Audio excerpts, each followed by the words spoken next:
हाँ, hello everyone. आज के वीडियो लेक्चर में हम बात करेंगे सिंथेसिस एंड रिएक्शन ऑफ ऑक्सीडेंस। पिछले वीडियो लेक्चर में हमने बात की थी सिंथेसिस एंड रिएक्शन ऑफ एजिरिडाइंस। हमारा जो टॉपिक चल रहा है वो चल रहा है synthesis and reaction of small ring heterocycles में। उसमें हमने एजिरिडाइन डिस्कस कर लिया। आज हम डिस्कस करेंगे ऑक्सीरेन। तो ऑक्सीरेन क्या होता है? हमारे पास कोई भी एक cyclic three member cyclic ring होती है, उसमें एक हेटेरोएटम प्रेजेंट होता है और हेटेरोएटम कौन सा प्रेजेंट होता है? ऑक्सीजन। अगर ऑक्सीजन प्रेजेंट है तो उसको ऑक्सीरेंस बोलेंगे, लेकिन हमारे पास सैचुरेटेड होना चाहिए। अगर अनसैचुरेटेड है तो ऑक्सीरेंस हो जाएगा या ऑक्सीराइंस हो जाएगा। ठीक है, तो हमने ऑक्सीडेंस के बारे में लिख भी रखा है। 3 member saturated heterocyclic containing oxygen as a heteroatom are known as क्या? ऑक्सीडेंस। इनको हम इपोक्साइड भी बोलते हैं और इपोक्सी इथीन भी बोलते हैं।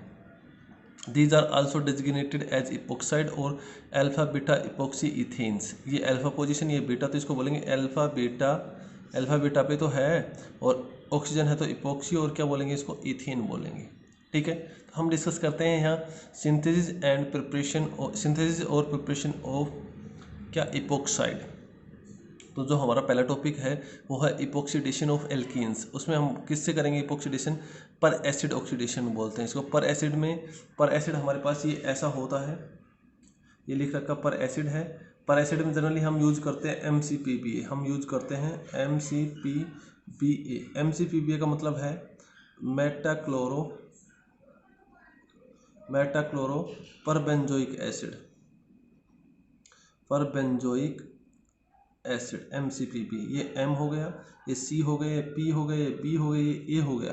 तो ये दिखेगा कैसा? ये दिखेगा हमें ऐसा। देखना,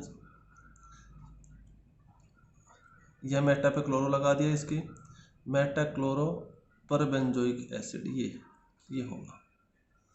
ठीक है, तो देखो कैसे रिएक्ट करता है।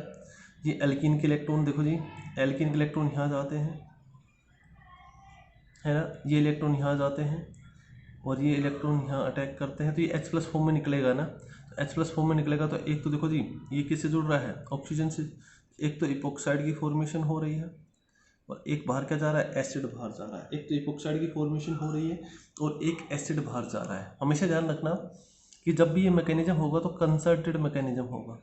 कौन सा मैकेनिज्म होगा? Concerted mechanism. कंसर्टेड मैकेनिज्म का मतलब है बॉन्ड फॉर्मेशन और बॉन्ड ब्रेकिंग एक साथ हो। देखो जी, यहाँ बॉन्ड टूट भी रहा है और यहाँ बॉन्ड बन भी रहा है, तो बॉन्ड फॉर्मेशन और बॉन्ड ब्रेकिंग एक साथ हो रही है, तो उसको बोलेंगे कंसर्टेड मैकेनिज्म।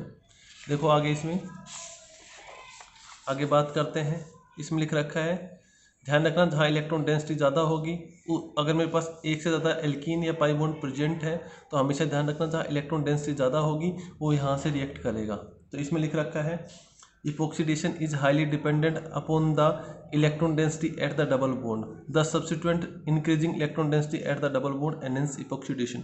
यहाँ इलेक्ट्रॉन डेंसिटी कहाँ ज़्यादा होगी? इस पाई बॉन्ड पे, क्योंकि ये भी एक इलेक्ट्रॉन लीजिंग ग्रुप है और ये भी एक क्या है? इलेक्ट्रॉन रिलीजिंग ग्रुप है। तो जो हमारे पास इपोक्सीडेशन होगा इस पे होगा, तो इपोक्सीडेशन देखो कहाँ हुआ है और ये एसिड बाहर गया। ये कह रहा है, आगे लिख रखा है, हमेशा ध्यान रखना जो एल्कीन की स्टीरियोकेमिस्ट्री रहेगी वो लास्ट तक मेंटेन रहेगी। तो इसमें लिख भी रखा है the reaction is stereo specific and retain the stereochemistry of alkene. For example, अगर सिस एल्कीन है तो सिस रहेगी, ट्रांस एल्कीन है तो ट्रांस रहेगी। तो यहाँ एल्कीन कौन सी है? सिस है। इसके अगर मैं इपोक्सीडेशन करूँगा तो ये बनेगा सिस एल्कीन। देखो सिस में ही है, प्लस बेंजोइक एसिड क्या जाएगा? बाहर जाएगा। अगर मैं ट्रांस रहता तो ट्रांस रहता। अब दूसरी बात कर रहे हैं इपोक्सीडेशन विद एल्कलाइन हाइड्रोजन पेरोक्साइड। किसकी बात कर रहे हैं? वही एल्कीन पे ही इपोक्सीडेशन होगा, लेकिन वहाँ पर एसिड से था, या किससे होगा? Alkaline hydrogen peroxide. देखो इसमें लिख रखा है the epoxidation of alkene conjugated with EWG electron withdrawing group, carbonyl group हो सकता है, cyano group, is the best complete with क्या? Alkaline hydrogen peroxide. देखो कैसे, देखो जी, ये कार्बन कार्बन डबल बॉन्ड है, इसके कॉन्जुगेशन में क्या है? देखो कार्बोनाइल ग्रुप है, या कार्बन कार्बन डबल बॉन्ड है, इसके कॉन्जुगेशन में देखो क्या? कार्बोनाइल ग्रुप है या साइनाइड ग्रुप भी आ सकता है। तो ये एक इलेक्ट्रॉन विड्रॉइंग ग्रुप है, तो पाई बॉन्ड किस तरफ शिफ्ट होगा? पाई बॉन्ड हमेशा ध्यान रखना, पाई बॉन्ड शिफ्ट होगा इस तरफ। तो यहाँ नेगेटिव, यहाँ पॉजिटिव, ये नेगेटिव कहाँ अटैक करेगा? ये नेगेटिव अटैक करेगा यहाँ। देखो नहीं कहाँ जुड़ा, जब ये यहाँ शिफ्ट होगा तो ये पाई बॉन्ड कहाँ जाएगा? यहाँ, तो ये मिलेगा। ठीक है, अब वापस देखो, जब ये इलेक्ट्रॉन यहाँ आएंगे तो ये इलेक्ट्रॉन इस पे जाएंगे, तो ये नेगेटिव कहाँ अटैक करेगा? यहाँ, ये बाहर। तो हमें इपोक्साइड की फॉर्मेशन मिलेगी। किसकी फॉर्मेशन मिलेगी? इपोक्साइड की। ये थी एल्कलाइन हाइड्रोजन पेरोक्साइड। अब बात करते हैं इपोक्सीडेशन विद टर्शरी ब्यूटाइल हाइड्रोपेरोक्साइड। ये रहा टर्शरी ब्यूटाइल हाइड्रोपेरोक्साइड। इसमें भी वही सेम केस है। अगर मैं इसको ब्रेक करना चाहूँ तो कार्बन बॉन्ड को, ये देखो जी साइनाइड ग्रुप है, इलेक्ट्रॉन विड्रॉइंग ग्रुप है, तो नेगेटिव यहाँ आएगा, पॉजिटिव यहाँ आएगा। जब बॉन्ड ब्रेक होगा तो देखो ये आएगा। अब ये कहाँ अटैक करेगा? ये अटैक करेगा हमारे पास यहाँ, है ना। जब ये यहाँ अटैक करेगा पॉजिटिव पे तो नेगेटिव बच जाएगा। तो अब देखना जी नेगेटिव कहाँ अटैक करेगा? यहाँ, ये बॉन्ड टूट के बाहर चला जाएगा। तो हमारे पास ये इपोक्सीडेशन है विद टर्शरी ब्यूटाइल हाइड्रोपेरोक्साइड से, ये आयन हमारे पास बाहर निकल जाएंगे। ये था हमारे पास इपोक्सीडेशन ऑफ एल्कीन। अब करेंगे nucleophilic alkylation of carbonyl compound. ये कह रहा है जो न्यूक्लियोफिलिक एल्काइलेशन है किसका? कार्बोनाइल कंपाउंड को, वो पढ़ेंगे हम सल्फर इलाइड से। सल्फर इलाइड में हमारे पास दो प्रकार के इलाइड होते हैं सल्फर इलाइड में। एक तो क्या होता है? सल्फोनियम इलाइड होता है, एक सल्फोक्सोनियम इलाइड होता है। एक तो होता है सल्फोनियम इलाइड, एक होता है सल्फोक्सोनियम इलाइड होता है। तो हम सल्फोनियम इलाइड की बात करेंगे, सल्फोक्सोनियम इलाइड की भी बात करेंगे। देखो जी लिख भी रखा है इसमें, द रिएक्शन ऑफ डाइमिथाइल ऑक्सोसल्फोनियम। ऑक्सोसल्फोनियम का मतलब क्या? ये हमारे पास है सल्फोऑक्सोनियम इलाइड बात कर रहा है with carbonyl compound result in the transfer of methylene group from the sulphur ylide to the क्या? Carbonyl group. ये कह रहा है जो डाइमिथाइल ऑक्सोसल्फोनियम है, यह क्या है? सल्फोऑक्सोनियम इलाइड है। सल्फोऑक्सोनियम इलाइड है, वो क्या ट्रांसफर करता है? वो मिथाइल ग्रुप ट्रांसफर करता है, मिथाइलिन ग्रुप ट्रांसफर करता है सल्फर इलाइड से। कहाँ? कार्बोनाइल कंपाउंड की तरफ। कहाँ? कार्बोनाइल कंपाउंड की तरफ। देखो आगे, प्रोवाइडिंग क्या? ऑक्सीजन। किसको प्रोवाइड करता है? ऑक्सीजन को। It involves nucleophilic attack from the less hindered side to क्या? To form carbon carbon single bond. ये राजी, ये हमारे पास सल्फोऑक्सोनियम इलाइड है, या इसको बोलते हैं हम क्या? मिथाइल ऑक्सोसल्फोनियम इलाइड बोलते हैं। ठीक है जी। देखो जब इसको हम ब्रेक डाउन करेंगे तो नेगेटिव कार्बन पे आएगा, सल्फर पे कैसा चार्ज आएगा? पॉजिटिव चार्ज आएगा। ये मिलेगा हमें। जब हमें ये मिलेगा तो देखना जी कैसे काम करता है। ये हो गया, तो ये अटैक कहाँ करेगा? ये नेगेटिव अटैक कहाँ करेगा? नेगेटिव अटैक करेगा यहाँ। नेगेटिव ने अटैक कर दिया तो कार्बन पे नेगेटिव, अब ऑक्सीजन पे नेगेटिव आएगा। अब ऑक्सीजन कहाँ अटैक करेगा? इस कार्बन पे, ये बॉन्ड ब्रेक हो जाएगा। तो देखो जी हमारे पास जो बाहर जाएगा डाइमिथाइल, DMSO बोलते हैं, सल्फोक्साइड, डाइमिथाइल सल्फोक्साइड बाहर जाएगा। जैसे मैं इसको साथ लिखना चाहूँ, इसको देखो तो हमारे पास जो जुड़ेगा ये ऐसे जुड़ेगा। देखो जी मैंने लिख दिया CH3 ट्वाइस, S हो गया, डबल बॉन्ड हो गया, CH2 नेगेटिव हो गया और ये पॉजिटिव हो गया। तो ये कहाँ अटैक करेगा? यहाँ। ये पाई बॉन्ड यहाँ डिस्प्लेस होगा। तो हमारे पास जो मिलेगा वो ये मिलेगा। देखो CO नेगेटिव हो गया। देखना जी यहाँ C6H5 है, यहाँ H है। इससे जुड़ा क्या? इससे जुड़ा है हमारे पास CH2 जुड़ा। ठीक है जी। आगे ये है S double bond O, CH3 का क्या? ट्वाइस। अब देखो जी इस पे positive charge, more electronegative positive charge unstable, तो ये यहाँ अटैक करेगा, बॉन्ड डिसोसिएट हो जाएगा। तो हमारे पास ये ऑक्सीजन मिलेगा। तो बस बाहर क्या जाएगा? डाइमिथाइल सल्फोक्साइड बाहर जाएगा। ऐसे ही किसका काम है? सल्फोनियम इलाइड का काम है। ये सल्फोक्सोनियम इलाइड था, ये सल्फोनियम इलाइड हो जाएगा, है ना। तो ऐसे ही काम किसका है? सल्फोनियम इलाइड का है। सल्फोनियम इलाइड भी किसकी फॉर्मेशन करता है? ऑक्सीजन की फॉर्मेशन करता है। तो लिख भी रखा है dimethyl sulphonium methylide also act as a source of methylene group and transfer it to the क्या? कार्बोनाइल ग्रुप फॉलोइंग क्या? Forming oxygen. वही सेम का कहानी है। इसको अगर मैं लिखना चाहूँ तो कैसे लिखूंगा? CH3 का क्या? ट्वाइस, S इस पे पॉजिटिव और CH2 पे क्या? नेगेटिव। तो नेगेटिव अटैक करेगा ना यहाँ, पाई बॉन्ड डिस्प्लेस हो गया। तो ऑक्सीजन कहाँ अटैक करेगा? ऑक्सीजन अटैक करेगा यहाँ, ये निकल के बाहर जाएगा, तो इसकी फॉर्मेशन हो जाएगी। सिंपल वही वैसा इस टाइप है जैसा इसमें था। ठीक है जी। ये alpha beta unsaturated carbonyl compound में भी काम करते हैं। तो जो हमारे पास सल्फोक्सोनियम इलाइड है या सल्फोनियम इलाइड है, अगर मेरे पास कोई भी अल्फा बीटा अनसैचुरेटेड कार्बोनाइल है, अल्फा बीटा अनसैचुरेटेड कार्बोनाइल का मतलब क्या है? ऐसा कुछ है, ये है ये अल्फा और ये क्या? बीटा। अल्फा बीटा अनसैचुरेटेड हो गया। तो अगर मैं बात करूँ सल्फोनियम इलाइड की, सल्फोनियम इलाइड का मतलब क्या है? CH3 का क्या? ट्वाइस, S डबल बॉन्ड क्या? CH2 ये। और अगर मैं बात करूँ सल्फोक्सोनियम इलाइड की बात करूँ तो क्या? CH3 का क्या? ट्वाइस, S डबल बॉन्ड हो गया और क्या? डबल बॉन्ड CH2 हो गया, है ना। ऐसा ही तो है। अब मैं इनकी बात करूं तो हमारे पास ध्यान रखना आप लोग, जब मैं इन दोनों की बात करूंगा तो ये जो हमारे पास सल्फोनियम इलाइड है ये तो डायरेक्ट एडिशन देगा। डायरेक्ट एडिशन का मतलब क्या, डायरेक्ट कार्बोनाइल ग्रुप पे जुड़ेगा यहाँ।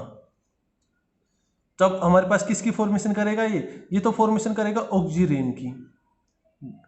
और ये जुड़ेगा कहाँ से, ये जुड़ेगा हमारे पास यहाँ से, ये बॉन्ड यहाँ, ये यहाँ, तो ये किसकी फॉर्मेशन करेगा, साइक्लोप्रोपेन की। ये ध्यान रखना। क्वेश्चन बनता है कि हमारे पास जो सल्फोनियम इलाइड है, अगर मैं उसकी बात को, सल्फोनियम इलाइड है अगर हमारे पास सल्फोनियम इलाइड है और वो अगर रिएक्ट कर रहा है किसके साथ, अल्फा बीटा अनसैचुरेटेड कार्बोनाइल की साइड से, तो किसकी फॉर्मेशन करेगा, ऑक्सीरेन की। लेकिन अगर हमारे पास सल्फोक्सोनियम इलाइड है और वो अटैक कर रहा है किस पे, alpha beta unsaturated carbonyl compound, तो वो किसकी फॉर्मेशन करेगा, साइक्लोप्रोपेन की। तो ये थोड़ा बहुत ध्यान रख लेना, इसका मैकेनिज्म की हमें कोई आवश्यकता नहीं है। आगे चलते हैं। देखो बात करते हैं reaction of diazo alkanes with aldehyde and ketone. ये हमारे पास एल्डिहाइड कीटोन है, ये डाई एजो, इसको बोलते हैं डाई एजोमीथेन बोलते हैं। तो देखो जी इस पे नेगेटिव, तो ये नेगेटिव पॉजिटिव का खेल कैसे होगा, ये इलेक्ट्रॉन यहाँ जाए, ये यहाँ जाए, तो हमारे पास ये मिलेगा। तो ये किसका काम करेगा, न्यूक्लियोफाइल का काम करेगा। 5 बॉन्ड को डिस्प्लेस किया है ना, तो जो हमारे पास मिलेगा वो ये मिलेगा। अब ये नेगेटिव कहाँ अटैक करेगा, यहाँ, और ये बाहर चले जाएंगे अपने इलेक्ट्रॉन, क्योंकि carbon nitrogen more electronegative positive unstable हो रहा है, तो अपने इलेक्ट्रॉन को निकाल के बाहर चला जाएगा। अगला है इंट्रामोलिकुलर साइक्लाइजेशन। क्या है, इंट्रामोलिकुलर साइक्लाइजेशन। देखो इसमें लिख रखा है, ये भी SN2 टाइप रिएक्शन है। Intramolecular cyclization of trans halohydrins in the presence of base provide क्या, ऑक्सीरेंस। किसकी प्रेजेंस, क्या बनाते हैं, ऑक्सीरेंस बनाते हैं। आगे लिखा है halohydrins are prepared by the reaction of alkene with hypohalous acid. ये हाइपोहेलस एसिड है। सीधी सी बात है, पाई बॉन्ड को ब्रेक करूंगा तो एक पे नेगेटिव आएगा, एक पे पॉजिटिव आएगा, सीधी सी बात है। ये सीधी सी साइक्लिक हेलोनियम आयन बनाएगा और क्या, क्लोरोहेलोनियम आयन बनाएगा। नहीं, साइक्लिक हेलोनियम आयन है ना, और हेलोजन में क्या है, क्लोरीन है, तो ये ऐसे जुड़ेगा। ठीक है, अब ये OH माइनस कहाँ से अटैक करेगा, OH माइनस यहाँ से अटैक करेगा, ये बॉन्ड कहाँ खुल जाएगा, यहाँ। तो हमारे पास ये हेलोहाइड्रिन बन गया। अब हेलोहाइड्रिन की रिएक्शन कराएंगे बेस के साथ, तो बेस क्या करेगा, हाइड्रोजन को निकालेगा। तो हाइड्रोजन को यहाँ से निकालेगा तो ऑक्सीजन पे कैसे आ जाएगा, नेगेटिव। तो ऑक्सीजन कहाँ अटैक करेगा, यहाँ, इस शेल को क्या कर देगा, ये बन जाएगा हमारे पास इंट्रामोलिकुलर साइक्लाइजेशन रिएक्शन। जैसा हमने उसमें पढ़ा था, उसमें आयोडीन लिया था, इसमें हमने क्या ले लिया, क्लोरीन ले लिया, जैसा हमने एजेरिडाइंस में पढ़ा था। ठीक है जी, आगे चलते हैं, फोर्थ मेथड ऑफ प्रिपरेशन पे चलते हैं। देखना, फोर्थ मेथड ऑफ प्रिपरेशन है कंडेंसेशन रिएक्शन में हम डिस्कस करेंगे डार्जन रिएक्शन की। डार्जन रिएक्शन में वही सेम केस है, बेस क्या करेगा, एसिडिक हाइड्रोजन को निकालेगा। अब बेस एसिडिक हाइड्रोजन को निकालेगा तो एसिडिक हाइड्रोजन यहाँ है, क्योंकि ये भी इलेक्ट्रॉन ड्रॉइंग ग्रुप, ये भी इलेक्ट्रॉन ड्रॉइंग स्टेबलाइज करेंगे। तो जब ये यहाँ है तो ये अटैक करेगा कहाँ, या न्यूक्लियोफाइल बना दिया, एसिडिक हाइड्रोजन जाएगी तो नेगेटिव आएगा, ये पाई बॉन्ड कहाँ डिस्प्लेस होगा, तो ये बनेगा। अब देखो जी, ये यहाँ अटैक कर दे, ये लिविंग ग्रुप है, ये बाहर निकल जाए, तो ये ऑक्सीजन की फॉर्मेशन हो गई ना। ऐसे क्या है, reaction of alpha halo ketones with Grignard reagent, same to same. पहले क्या, ग्रिग्नार्ड रिएजेंट अटैक करेगा, ये नेगेटिव, ये +2, ये नेगेटिव, तो ये अटैक करेगा ना, ये पाई बॉन्ड डिस्प्लेस होगा, तो H+ दे देगा, तो ये बनेगा हमारे पास। बेस क्या करेगा, एसिडिक हाइड्रोजन निकालेगा, एसिडिक हाइड्रोजन निकाल के नेगेटिव आएगा, ये नेगेटिव अटैक करेगा, ClO क्या कर देगा, बाहर कर देगा, तो हमारे पास इसकी फॉर्मेशन हो जाएगी। ठीक है जी, ये था हमारे पास preparation reaction of alpha halo ketones with Grignard reagent, ये थी हमारे पास प्रिपरेशन। अब बात करेंगे हम क्या, इक्वेशन की बात करेंगे, रिएक्शन की बात करेंगे, ऑक्सीरेंस की। तो वही है, एक न्यूक्लियोफिलिक रिंग ओपनिंग होगी, एक इलेक्ट्रोफिलिक रिंग ओपनिंग होगी, जैसा हमने पीछे डिस्कस किया है। तो हम बात करेंगे रिएक्शन ऑफ ऑक्सीरेंस में, तो रिंग ओपनिंग रिएक्शन है। रिंग ऑक्सीजन, वहाँ क्या था, कार्बन नाइट्रोजन बॉन्ड टूटा था, क्या वो टूटेगा, कार्बन ऑक्सीजन बॉन्ड टूटेगा। क्यों टूटेगा, क्योंकि 3 मेंबर रिंग के अंदर क्या है, स्ट्रेन है, रिंग स्ट्रेन है। तो देखो वही सेम केस है, लोन पेयर है, पार्शियल पॉजिटिव पार्शियल नेगेटिव है, अटैक करेगा बॉन्ड को, डिस्प्लेस करेगा, तो ये फॉर्मेशन हो जाएगी। ऐसे ही देखो लोन पेयर है। अब देखो जी, हमेशा ध्यान रखना, मैंने कहा था nucleophilic ring opening generally less hindered side से होती है और इलेक्ट्रोफिलिक रिंग ओपनिंग हमेशा मोर हिंडर्ड साइड से होती है। जनरल केस में बात की थी, देखना जी, ये अटैक करेगा और ये यहाँ ये बनेगा। ठीक है, लेकिन यहाँ कुछ केस हैं, अगर मैं ये रिएजेंट लेता हूँ तो कुछ और प्रोडक्ट बनेगा, ये रिएजेंट लेता हूँ तो कुछ और प्रोडक्ट बनेगा। लेकिन अगर मैं रिंग ओपनिंग की बात करूँ तो लेस या मोर हिंडर साइड से होनी चाहिए थी, है ना।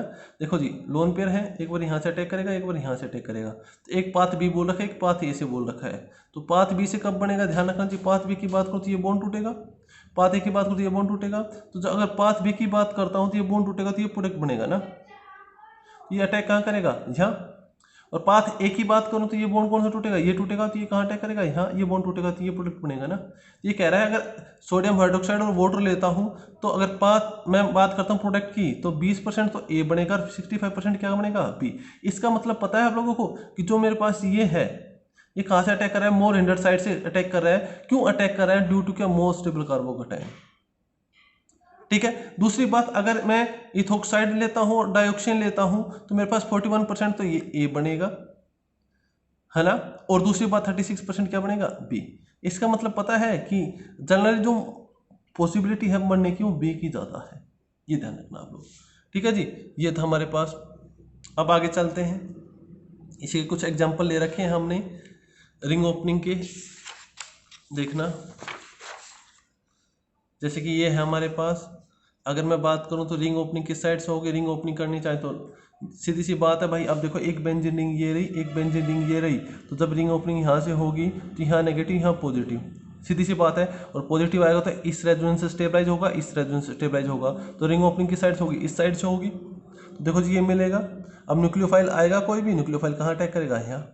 और इस पे क्या जड़ जगह ऐसी प्रोडक्ट।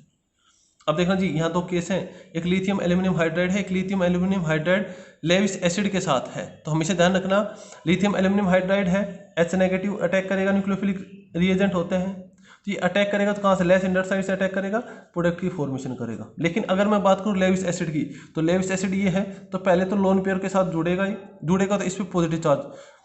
अब मुझे पता है मोर इलेक्ट्रोनेगेटिव पॉजिटिव अनस्टेबल हो रहा है, तो पहले ये बॉन्ड टूटेगा, न्यूक्लियोफाइल अटैक नहीं करेगा। तो बॉन्ड कहाँ से टूटेगा, उस बॉन्ड उस साइड से टूटेगा जिस साइड तोड़ने से मोर स्टेबल कार्बोकेटाइन बने। तो एक बार यहाँ से तोड़ूंगा तो नहीं बनेगा, लेकिन यहाँ से तोड़ूंगा तो यहाँ पॉजिटिव चार्ज आएगा और बेंजाइलिक कार्बोकेटाइन बनेगा। तो बॉन्ड किस तरफ से टूटेगा, इस तरफ से। तो जो मेरे पास H है वो किस तरफ अटैक करेगा, H अटैक करेगा यहाँ। देखो जी, C6H5CH2OH ये प्रोडक्ट बनेगा। ये स्पेशल केस है, ये आ सकता है। अगर मैं बात करूं, देखो जी, RMGX है, तो RMGX की जो रिंग ओपनिंग होती है इसको बोलते हैं SN2-, स्पेशल केस है ये भी। ये R नेगेटिव कहाँ अटैक करेगा, यहाँ। ये पाई बॉन्ड का डिस्प्लेस होगा यहाँ, तो ये रिंग ओपनिंग कहाँ होगी, यहाँ। देखो जी, ये जो प्रोडक्ट मिलेगा ये ऐसा बनेगा, और वाटर डालूंगा तो H+ यहाँ जाएगा और बाहर जाएगा।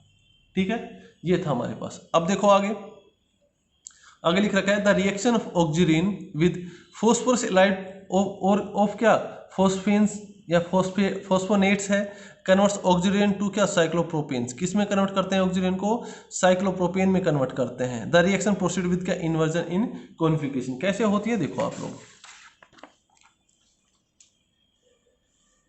मैकेनिज्म की जरूरत नहीं है। देखो जी, अब सीधी सी बात है, अगर मुझे अटैक करवाना है तो ये मेरे पास न्यूक्लियोफिलिक रिएजेंट है, हाँ, ये अटैक करेगा ना, सीधी सी बात है। तो ये कहाँ अटैक करेगा, ये यहाँ अटैक करेगा, ये पाई बॉन्ड यहाँ डिस्प्लेस हो जाएगा। तो ये जो इस फॉस्फोरस पे जो पॉजिटिव चार्ज है, जो फॉस्फोरस पे पॉजिटिव चार्ज है ये, और इस पे नेगेटिव चार्ज, ये बॉन्ड की फॉर्मेशन कर लेंगे। बॉन्ड की फॉर्मेशन करने के बाद बुक में दिखा देता हूँ, ये जनरल मैकेनिज्म है, लिखा नहीं मैंने, वैसे छोड़ दिया था।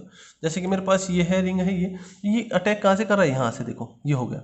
अब देखना जी, ऑक्सीजन पे कैसा चार्ज, नेगेटिव, इस पे कैसा चार्ज, पॉजिटिव, है ना। तो ये दोनों की किसकी कर लेंगे, बॉन्ड की फॉर्मेशन कर लेंगे। अब इसके अंदर रीअरेंजमेंट होगा, ये इलेक्ट्रॉन कहाँ जाएंगे, यहाँ, ये इलेक्ट्रॉन कहाँ जाएंगे, यहाँ। तो हमारे पास ये फॉस्फोरस ऑक्साइड का जो प्रोडक्ट है वो बाहर जाएगा, लिविंग ग्रुप है वो बाहर जाएगा, इसकी साइक्लोप्रोपेन की फॉर्मेशन कर लेगा। आ रहा है समझ में, ये इसका क्या है, मैकेनिज्म है। वही न्यूक्लियोफिलिक वो अटैक करेगा, लेस इंडर साइड से अटैक करेगा, क्योंकि कोई भी हमारे पास यहाँ ड्राइविंग फोर्स नहीं है, तो लेस इंडर साइड से अटैक करेगा। तो देखो यहाँ नेगेटिव, यहाँ पॉजिटिव था। अब ये नेगेटिव पॉजिटिव बॉन्ड बना सकते हैं ना, इसको फॉस्फेटेन बोलते हैं, फॉस्फेटेन बोलते हैं। तो ये बन जाएगा। तो अब हमारे पास जब ये बन गया तो हमें पता है कि हमारे पास ये मिलेगा। अब इसमें रीअरेंजमेंट होता है, ये इलेक्ट्रॉन तो कहाँ जाते हैं, यहाँ, और ये इलेक्ट्रॉन कहाँ जाते हैं, यहाँ। तो मेरे पास ये बाहर जाएगा, ये ग्रुप, कौन सा ग्रुप बाहर जाएगा, ये ग्रुप बाहर जाएगा, ये बाहर गया, और ये साइक्लोप्रोपेन की फॉर्मेशन होगी। ठीक है, ये थे हमारे पास न्यूक्लियोफिलिक रिंग ओपनिंग के जो केस थे वो थे। अब बात करते हैं इलेक्ट्रोफिलिक रिंग ओपनिंग की बात करते हैं। देखो लिख रखा है इसमें, वही है, सेम केस है। Electrophilic reagent react with oxygen most relatedly with the cleavage of bond between oxygen and क्या, लेस सब्स्टिट्यूटेड कार्बन एटम। वही बात है, HI है, दिखना चाहिए आप लोग, HI है। तो जो मेरे पास HI है उसमें H जाके प्रोटोनेट होगा, प्रोटोनेट हुआ तो बॉन्ड टूटेगा ना, तो बॉन्ड कौन सा टूटेगा हमेशा, देख लो H जाएगा तो H ये यहाँ गया तो ये पॉजिटिव चार्ज, अब पहले बॉन्ड टूटेगा फिर न्यूक्लियोफाइल जुड़ेगा, क्योंकि मुझे पता है अनस्टेबल हो रहा है, तो बॉन्ड ये भी टूट सकता है ये भी, तो बॉन्ड हमेशा वो टूटेगा जहां से मोस्ट स्टेबल कार्बोकेटायन बनेगा, तो ये C6H5 है। तो बॉन्ड हमेशा कौन सा I- बॉन्ड ये टूटेगा तो इस पे पॉजिटिव और इस पे क्या नेगेटिव, ये न्यूट्रल हो जाएगा ना, तो जब इस पे पॉजिटिव तो I- कहाँ अटैक करेगा, तो ये देखो आई यहाँ आया कुछ समझ में। अब इसकी बात करते हैं, देखना जाके प्रोटोनेट होगा, लेकिन NO2 क्या इलेक्ट्रॉन विड्रॉइंग ग्रुप है, पहले पॉजिटिव चार्ज और इलेक्ट्रॉन खींचेगा, पॉजिटिव चार्ज और इलेक्ट्रॉन खींचेगा, इसका मतलब पता है क्या है कि अनस्टेबल हो जाएगा। तो बॉन्ड कौन सा टूटना चाहिए, ये, क्योंकि ये कार्बोकेटायन तो अनस्टेबल हो रहा है। हमेशा आप लोगों ने पढ़ा है कि जो कार्बोकेटायन की स्टेबिलिटी है वो इलेक्ट्रॉन लीजिंग ग्रुप से बढ़ती है, लेकिन यहाँ तो इलेक्ट्रॉन विड्रॉइंग ग्रुप है, तो जब पॉजिटिव चार्ज आएगा तो और इलेक्ट्रॉन ये NO2 खींचेगा, पहले पॉजिटिव चार्ज और इलेक्ट्रॉन खींचेगा, अनस्टेबल हो रहा है ना, तो बॉन्ड कौन सा टूटेगा, ये टूटेगा, तो यहाँ तो OH आएगा और यहाँ क्या आएगा I। ठीक है, अब बात करते हैं अगला केस है अदर रिंग ओपनिंग रिएक्शन में रिएक्शन विद कार्बोनाइल कंपाउंड। इसमें लिख भी रखा है मैंने, oxygen react with carbonyl compound cleaving carbon oxygen bond and other को रिंग एक्सपेंशन टू फॉर्म क्या डाइऑक्सिलेन। देखो कैसे करते हैं, देखो ये हमारे पास कार्बोनाइल कंपाउंड है, ये हमारे पास ऑक्सीजन है, एसेंशियल फॉर्म में क्या करेगा, इसका भी क्लीवेज करेगा, इसका भी क्लीवेज करेगा। सीधी सी बात है, दोनों सिमेट्रिकल है तो बॉन्ड को कैसे भी तोड़ सकते हैं, तो हमने जो बॉन्ड को तोड़ा है वो ऐसे तोड़ा है। इसमें पाई बॉन्ड को कैसे तोड़ेंगे, ऐसे, क्योंकि कार्बन ऑक्सीजन इलेक्ट्रोनेगेटिविटी किसकी ज़्यादा, ऑक्सीजन, पॉजिटिव नेगेटिव साथ बॉन्ड बनाएगा, नेगेटिव पॉजिटिव साथ, तो ये बॉन्ड कहाँ बनेगा यहाँ, ये बॉन्ड कहाँ बनेगा यहाँ, ये जोड़ दिया, ये प्रोडक्टिव फॉर्मेशन हो गया। ऐसे ही हमारे पास है थर्मल रिएक्शन, ऐसे क्या है थर्मल रिएक्शन, देखो जी लोन पेयर है फॉस्फोरस के पास, कहीं से तोड़ना बात बराबर है, तो ये अटैक करेगा, ये पाई बॉन्ड डिस्प्लेस होगा यहाँ, तो हमारे पास ये होगा। अब इसको रोटेट करा के 180 डिग्री पर रोटेट कराएंगे तो देखो जी R ऊपर H नीचे, तो रोटेट कराएंगे तो H ऊपर जाएगा R नीचे आ जाएगा, है ना, तो ये तो सेम रहेगा, ये रोटेट होगा, तो देखो जी ये जब ऐसा मिलेगा हमें, अब ये नेगेटिव ये पॉजिटिव दोनों क्या कर लेंगे, बॉन्ड बना लेंगे, और बॉन्ड बनाने के बाद इसमें रीअरेंजमेंट होकर क्या बाहर चला जाएगा R3PO, जैसे जैसे ये बॉन्ड बनाएगा C यहाँ R है, यहाँ H, अभी बताया था बुक से बताया था ना, वही मैकेनिज्म सेम है, H है R है, ऑक्सीजन हो गया, ये हो गया PR3 और ये बॉन्ड बना लिया, फॉस्फोटेन बोलते हैं इसको। अब देखो कैसे होगा, ये इलेक्ट्रॉन कहाँ जाएंगे यहाँ रीअरेंजमेंट, और ये इलेक्ट्रॉन कहाँ जाएंगे यहाँ, तो हमारे पास किसकी फॉर्मेशन, अल्कीन की, बाहर क्या जाएगा देखो P double bond O R3। तो ये हमारे पास रिएक्शन थी किसकी, ऑक्सीजन की रिएक्शन थी। तो आज के वीडियो लेक्चर में इतना ही, मिलते हैं नेक्स्ट वीडियो लेक्चर में, थैंक यू।